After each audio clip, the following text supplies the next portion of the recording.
Boa noite. Moradores da região enfrentam uma verdadeira saga para encontrar a vacina da gripe.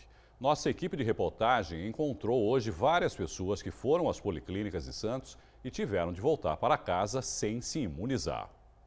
As vacinas foram distribuídas na segunda-feira. Santos recebeu mais de 30 mil doses, mas quem procurou esse posto de saúde no bairro Aparecida nesta quarta-feira não conseguiu se imunizar.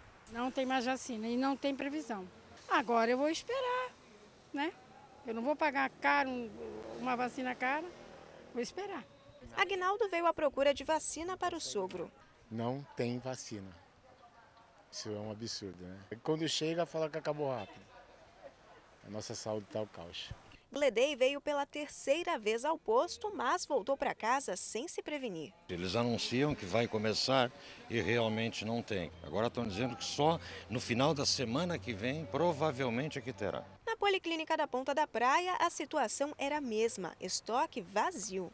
Como é que a gente fica? O que você vai fazer agora? Vai até a outra policlínica? Eu vou procurar outra policlínica, vou ver em outro bairro, continuar a saga, porque isso é uma saga, não é? É uma saga. E o que eles falaram para a senhora? Que não tinha vacina, que só agora vim quase todo dia, até o dia 31 pode ser que chegue. A Prefeitura de Santos informou que as vacinas já se esgotaram em algumas unidades e que não há previsão do recebimento de novas doses, já que a cidade atingiu a meta de cobertura da campanha. 166 mil pessoas do grupo prioritário foram imunizadas. Um munícipe de Cubatão acusa a prefeita Márcia Rosa e o vice Donizete Tavares de improbidade administrativa. A denúncia foi parar na Câmara Municipal. A sessão da Câmara começou de forma tumultuada. Enquanto a denúncia contra a prefeita e o vice era lida, pessoas que eram a favor da atual administração faziam muito barulho. Quais foram as principais denúncias? Foi o repasse da Caixa da Previdência, que não estão repassando o dinheiro para a Caixa da Previdência. Também existe o danado de bom, que foi feito a festa. Agora decretaram aí o estado de calamidade pública na saúde da nossa cidade. E tudo isso gera uma indignação na nossa população. As denúncias foram encaminhadas para a Câmara na semana passada e seriam votadas ontem. Dos 11 votos possíveis, 8, 2/3, seriam necessários para uma investigação ser iniciada. Mas, como um vereador estava ausente, a pedido da oposição, a sessão foi interrompida por cerca de 15 minutos. Quando o Legislativo retornou, 7 vereadores pediram cancelamento dos trabalhos. Teve um vereador que acabou faltando, que foi o vereador Fábio Moura, e a gente aguarda para que ele esteja presente na próxima sessão, para termos esse 8º voto, e aí que se tenha prosseguimento nessa comissão processante. Como a oposição avalia essas denúncias? Desde o processo eleitoral, nós já detectávamos indícios de má gestão com os recursos públicos. Tanto que nós entramos com investigação eleitoral e hoje ela governa há 2 anos com uma liminar, né? O TSE está com 2 anos para julgar uma liminar, né, que ela foi condenada na primeira instância, foi condenada também no TRE, Tribunal Regional Eleitoral, e o TSE segura o julgamento dessa liminar. Obviamente, a gente respeita os motivos, né, obviamente os excessos de processo, então, mas na eleição nós já identificávamos e não fomos omissos. Agora a votação acontece na próxima terça-feira. Caso vocês votem, seja aprovado, o que acontece depois? Iniciaria, né, todo o processo de cassação através do impeachment. Nós ouviríamos, obviamente, a prefeita, o vice-prefeito, você teria todo o tempo estabelecido pelo decreto de 1967, que deveria ser seguido rigorosamente para apurar todas as denúncias, dando direito, obviamente, da ampla defesa e o contraditório. Ainda em Cubatão, a prefeitura pediu o embargo das obras do novo viaduto Rubens Paiva, que fica na altura do Casqueiro, na rodovia Anchieta. O secretário de Obras alega que mudanças feitas no projeto original podem prejudicar o trânsito na cidade.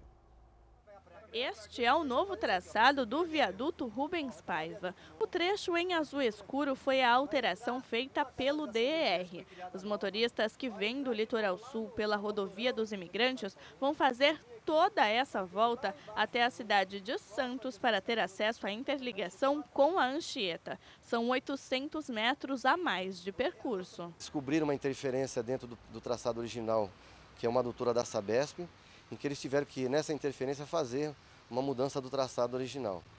Essa mudança fez com que, tecnicamente, eles colocassem essas barreiras New Jersey para que direcionasse todo o usuário a fazer uma espécie de um autorama para acessar a Anchieta, né? E isso realmente é o que a gente está imaginando que vai acontecer aí de novo, um congestionamento. Você imagina que a gente vai ter trânsito de caminhões pesados, automóveis, tudo isso vai fazer com que o complexo realmente se torne de novo congestionado e não vai resolver o problema da cidade. De acordo com o secretário de Obras da Prefeitura de Cubatão, o DER, responsável pelas obras, não consultou a administração municipal nem os moradores para fazer as alterações. A mudança no projeto só foi comunicada em uma reunião realizada na semana passada. A Secretaria de Obras fez a convocação do DER para as reuniões, né? A gente não tem sido respondido pelos ofícios que a gente tem mandado para o DR. Outra preocupação da administração municipal é em relação à iluminação do novo viaduto, que deveria ser de responsabilidade do DR. Mas a estatal informou na última reunião que não vai arcar com esses custos. Nos foi falado também que não há no contrato do DR essa iluminação do complexo viário, né? E uma outra questão também, além da iluminação, também não há no contrato também a ciclovia, em que também havia se falado na nossa audiência pública de 2013. A única coisa que o DR falou é que, embora não esteja no contrato deles a parte elétrica, eles estão deixando os pontos, né, para que seja feita futuramente isso aí. Agora, o que a gente imagina é que a gente não pode, né, o município não pode estar arcando com uma situação dessa, você fazer a inauguração de um complexo desse tão grande, né, uma obra tão boa dessa, de milhões, né, 48 milhões praticamente, e você falar que não vai ter uma iluminação, né? Por esses motivos, a Prefeitura pediu ao DR o embargo da obra, mas ainda não houve resposta. Hoje de manhã, funcionários trabalhavam normalmente no viaduto. Em nota, o Departamento de Estradas e Rodagem sequer cogitou a possibilidade de embargo da obra. O DR informou que a alteração no projeto original se fez necessária para melhorar a segurança dos usuários em função das limitações presentes às margens da rodovia, que possuem faixa de domínio da Petrobras, como um gasoduto, passagens de cabo de fibra ótica e até de adutoras de abastecimento de água. O material diz ainda que a implantação de ciclovias nunca foi prevista, assim como a iluminação do viaduto. Mais de 98% dos serviços já foram executados e a previsão de conclusão é para o final do mês. Nós ouvimos também o vice-presidente do Sindicato das Empresas de Transportes de Carga do Litoral Paulista, Vicente Aparício, sobre as mudanças no traçado do viaduto. Vamos ver o que o dirigente do Sindicam falou a respeito. Essa obra já vem sendo construída há tanto tempo e só agora a Prefeitura está apontando esses defeitos. O que eu não posso, na verdade, é acreditar muito nisso, em razão de que eu não posso duvidar dos estudos feitos pelo pessoal da Corvias, pelo pessoal do DR, e agora só, quando ela está terminando, é que está se levantando todas as hipóteses. O Sindicam, a única coisa que tem visto é ter comentado com os nossos motoristas, alguns deles são moradores lá no Casqueiro, e a única coisa que comenta, olha, naturalmente, em época de obras, etc., é claro que acaba tendo diversos problemas para se dirigir ao local. Mas eles não veem ainda tecnicamente alguma dificuldade que possa ter depois para poder passar com os caminhões. Eu não posso entender que alguém especialista em rodoviário possa estar criando um novo elefante branco. Então, a gente só vai poder realmente fazer uma análise melhor disso já com o transcorrer, a obra sendo entregue, é que a gente vai poder avaliar realmente quem é que tem razão. E amanhã é dia de Corpus Christi. A Ecovias prevê que mais de 160 mil veículos venham para o litoral durante o feriado prolongado. A Operação Descida começa amanhã às 10 horas e deve seguir até às 3 da tarde. Neste período, quem segue para a Baixada Santista tem como opção as duas pistas da Anchieta e a pista sul da Imigrantes. Já o caminho para a capital é feito somente pela pista norte da Imigrantes.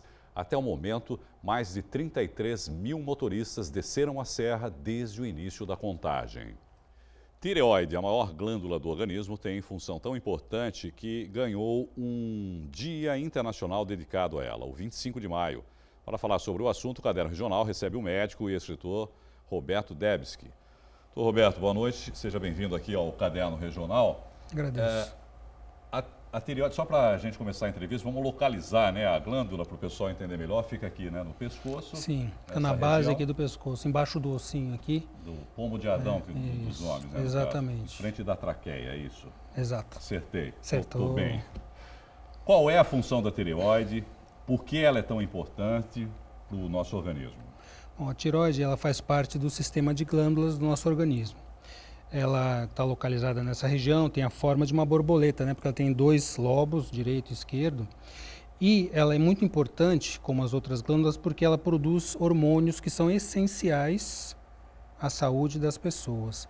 Os hormônios da tireoide, que são o T3 e o T4, eles ativam todo o metabolismo do organismo.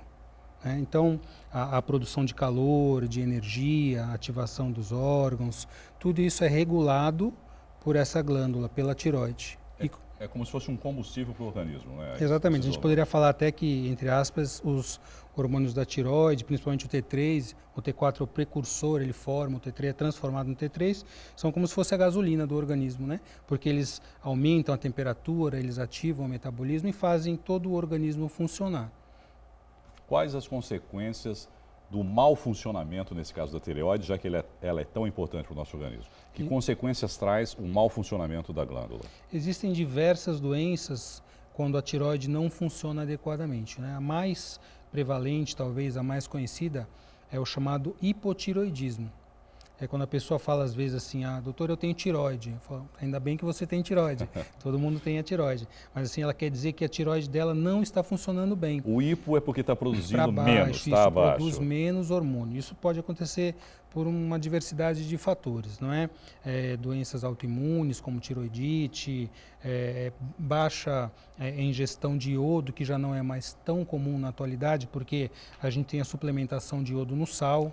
Eu ia comentar justamente isso. Eu me lembro quando eu era adolescente, há muitos anos atrás, que era muito comum a gente ver pessoas com o chamado bócio. A papeira, né? Que era aquele inchaço na garganta. Exatamente. E que era justamente pela ausência do iodo, né? A falta do iodo, que depois foi adicionado ao sal de cozinha e acabou de uma certa maneira diminuindo os casos, né, do hipotireoidismo. Hoje em dia praticamente a gente não vê muito, né? É muito mais difícil. Aquela papeira, aquelas pessoas com aquele bócio, aquela era tireoide mais comum, enorme. Né, antigamente. Era muito comum. Eu lembro também, quando era criança, via muitas pessoas andando pela rua assim.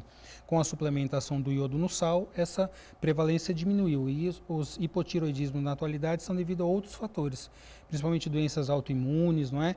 E quando a pessoa tem o hipotireoidismo, ela tem uma baixa função da tireoide, uma diminuição nesses hormônios da tireoide que ativam o metabolismo fica diminuído.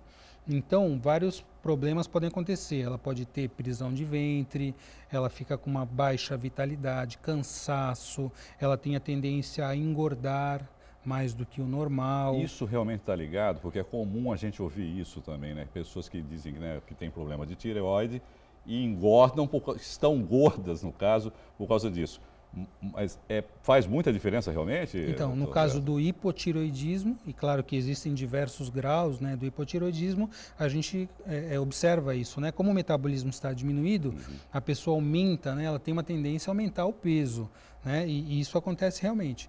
A pessoa tende a ficar mais depressiva, mais letárgica, né? Tanto que o hipotireoidismo severo, antigamente era até chamado de cretinismo, que a pessoa, daí veio o termo cretino. Na verdade, cretino é aquela pessoa que fica tão rebaixada, tão debilitada, não consegue nem raciocinar corretamente, e é um hipotireoidismo severo que a gente não vê mais tanto assim. Hoje existem até os hipotireoidismos subclínicos, né, que você até faz o exame, às vezes o exame está ali no limite, né, os exames que dosam os hormônios da tireoide, que dosam o T3, o T4 e o TSH também. O TSH, ele é um estimulante da tireoide. Ele é produzido pela glândula hipófise, que fica no cérebro, né, um precursor. Então, quando a tireoide está muito baixa, produzindo poucos hormônios, essa glândula hipófise, ela produz muito mais TSH para tentar estimular a tireoide. Então, o TSH fica muito alto, fica mais alto nas pessoas que têm o hipotireoidismo. O hipo porque produz menos, mas tem o hipertireoidismo que produção em excesso. E aí É quais o são as oposto, consequências? né? O hipertiroidismo seria um quadro oposto ao hipotiroidismo. Então a pessoa ela fica muito mais agitada, ela tem sudorese, o coração fica acelerado, né? Ela pode ter problemas musculares, enfim. E numa crise aguda, né, pode acontecer uma crise severa, é a tireotoxicose, né? Ela pode sofrer consequências mais graves desse aumento excessivo do hormônio da tireoide, que tem que ser bloqueado, no caso do hipertiroidismo, muitas vezes. Essas falhas de funcionamento da tireoide, vamos dizer assim, uma doença democrática, doutor Roberto, atinge qualquer tipo de pessoa, ou existe algum grupo ou alguma situação em que haja um aumento no índice, por exemplo, do mau funcionamento? O que a gente observa é um aumento nas mulheres. As mulheres geralmente têm uma disfunção maior da tireoide do que os homens, uma porcentagem maior. Tem explicação por quê? Pelos hormônios, né? Porque a mulher ela tem um ritmo hormonal diferente, tem aquela alteração mensal, enfim. Então a gente observa que a prevalência nas mulheres é um pouco maior. A gente percebe na internet, inclusive, ensinando a fazer o autoexame. Funciona de alguma maneira? Dá para fazer esse autoexame, doutor? Depende da sensibilidade da pessoa, né? Como se fala no autoexame da mama. Na verdade, quando você vai no médico, no seu médico, ou no clínico, ou no endócrino, ele pode, através da palpação da tireoide, observar que existe um aumento difuso ou algumas nodulações na tireoide, e essa é uma outra patologia que a gente tem que observar, né? Que são os nódulos da tireoide. Que podem não significar nada, ser nódulos que não têm nem funcionamento, podem ser nódulos que produzem mais hormônio da tireoide e pode também, numa minoria absoluta dos casos, ser câncer. Então, esse Dia Internacional da Conscientização é para que a gente possa estar atento e sempre cuidar, né, de observar se há alguma alteração da tireoide para poder ser investigado com mais atenção. Quais os sintomas nesses casos?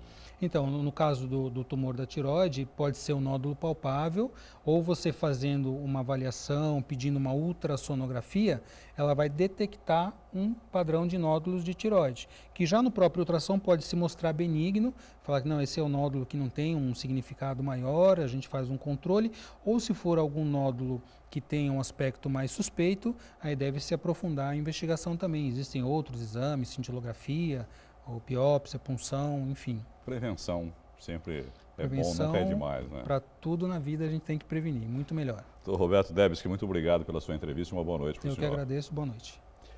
Hoje acontece o Dia do Desafio. A ideia, que começou no Canadá na década de 80, tem por objetivo estimular a prática de atividade física. 2 cidades competem entre si para saber em qual o maior número de pessoas fazem algum tipo de exercício. Este ano, mais de 3.400 municípios de 19 países participam. Na Baixada Santista, somente Bertioga e Peruíbe não se inscreveram. Santos, que há 22 anos participa e só perdeu a edição do ano passado, enfrenta a cidade peruana de Carabaixo. Essa turma acordou cedo para se exercitar. Às 7 da manhã teve aula de ginástica avançada para quem queria suar bastante. O time embaixo fica 1, 2, 3, 4. Teve também quem foi até a sala multifuncional para fazer musculação, esteira e vários outros exercícios. O resto do dia eu tenho mais ânimo, mais força, né, para me continuar, porque o dia ainda não acabou para mim. A dona Norma tem 77 anos e estava lá, firme e forte no dia do desafio. Sempre fiz caminhada, eu frequentei o SESC muito tempo, fiz parte do grupo de dança da terceira idade. Acordo cedinho, tomo meu banho, venho para cá com a maior satisfação. Do SESC a gente veio para o Emissário Submarino aqui no Canal 1, onde também tem gente se mexendo. Aliás, em toda a cidade, viu? São 11 pontos com programação gratuita do Dia do Desafio. Várias escolas municipais participaram. As atividades foram desenvolvidas por alunos da FEFESP Unisanta. Tudo aquilo que eles olham na teoria, eles colocam em prática aqui. Né, uma vivência assim, uma experiência que dificilmente você consegue numa teoria, né, passar para os alunos. E hoje aqui na prática eles têm tudo aquilo que eles olham, caramba, como é que pode ser feito, toda aquela formação deles teórica aqui na prática. A gestão de toda uma atividade no lugar público, ela requer atenção especial. E isso eles foram preparados para isso. Para você, qual que é a experiência? O que é mais legal disso tudo? Poder estar junto da criançada, né, que na verdade é o nosso foco, né? Não só das crianças, mas também outros anos nós trabalhamos com idosos também, Então é experimentar de tudo. Teve corda, futebol, jogo com bola, pula-pula e ginástica artística. Quando eu era menor, eu já tinha feito ginástica. Então, agora eu só tô tentando aperfeiçoar para tentar cair em pé. Tô achando muito legal. Essa é a primeira vez que você participa do Dia do Desafio? Não, é a segunda vez. E o que você tá achando? Achando maravilhoso, tá tudo legal. Alunos de educação especial também participaram. Vou fazer da estrelinha, vou fazer dentro de um avião. Esta já é a 22ª edição do evento. O organizador do projeto em Santos comemora a grande adesão dos moradores. Num dia só, ela conhece uma atividade física, se interessa por essa atividade e vai procurar praticá-la. Pega informações e a gente consegue, dessa forma, estimular e sensibilizar que as pessoas pratiquem. E você ainda pode ajudar a cidade de Santos neste Dia do Desafio. É só fazer 15 minutos de exercício e registrar a participação pelo telefone 0800 268 9999. Mas corra, porque é só até às 9 horas da noite. E o ex-tenista Fernando Meligeni, semifinalista dos Jogos Olímpicos de Atlanta, esteve hoje na região. Ele participou do projeto Santos é Ouro. Maricleia nunca tinha jogado tênis. A nova experiência foi ao lado do ídolo, o semifinalista dos Jogos Olímpicos de Atlanta em 1996, Fernando Meligeni. Experiência única, jogar com o cara, um dos melhores do mundo, é fantástico. Nunca vou esquecer. A interação do ex-tenista com o público fez parte do programa da Prefeitura Santos é Ouro. O objetivo é estimular as pessoas a praticar e conhecer várias modalidades olímpicas. Essas ações são importantes para a gente trazer o esporte, para as pessoas escolherem, as crianças escolherem a gente como esporte, né? É uma briga, né?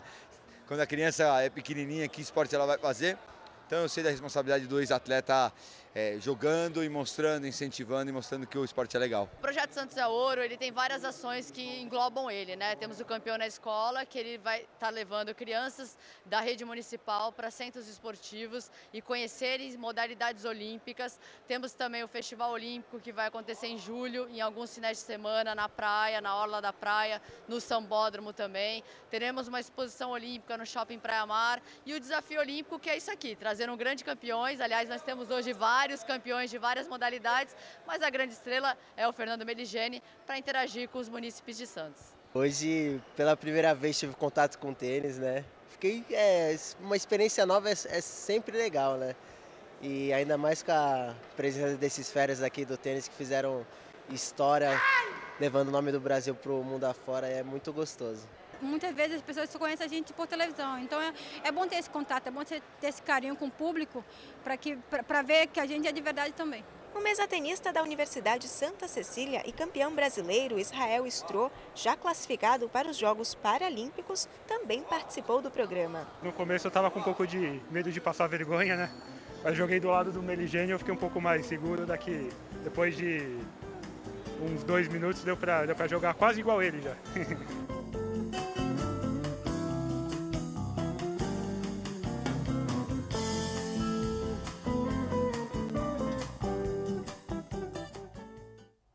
Além de semifinalista dos Jogos Olímpicos de Atlanta, Fernando Meligeni ganhou a medalha de ouro nos Jogos Pan-Americanos de Santo Domingo, na República Dominicana, em 2003. O melhor ranking do tenista como profissional foi 25º do mundo, posto alcançado em 1999. Futebol. O Santos está em campo agora contra o Figueirense, em Florianópolis, pelo Campeonato Brasileiro. A partida, que começou às 7h30, segue empatada em 0-0. O Peixe é 10º colocado do campeonato com 3 pontos. Já a equipe catarinense ocupa a 14ª posição com 2. Mais informações sobre a partida você encontra no Santa Portal. Será disputado de junho a outubro desse ano uma nova versão do Campeonato Paulista Universitário. Os jogos da Unisanta serviram de inspiração para o torneio.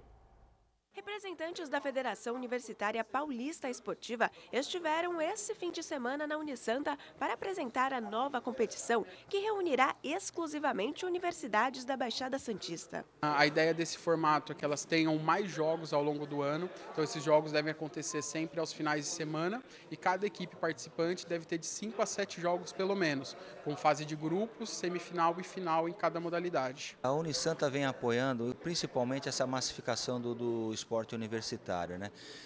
Que está na nossa região um pouco carente e dependente exclusivamente dos jogos da Unisanta, né? Então essa parceria, além de fortalecer mais os vínculos e os jogos da Unisanta, vem dar uma maior possibilidade para que as faculdades participem de outras competições universitárias da nossa região. Então essa parceria com a FUPES, ela veio muito bem a calhar, eles têm uma programação extensa, tanto agora na nossa região como fora dela, e isso vai fortalecer cada vez mais o esporte universitário aqui pela nossa região.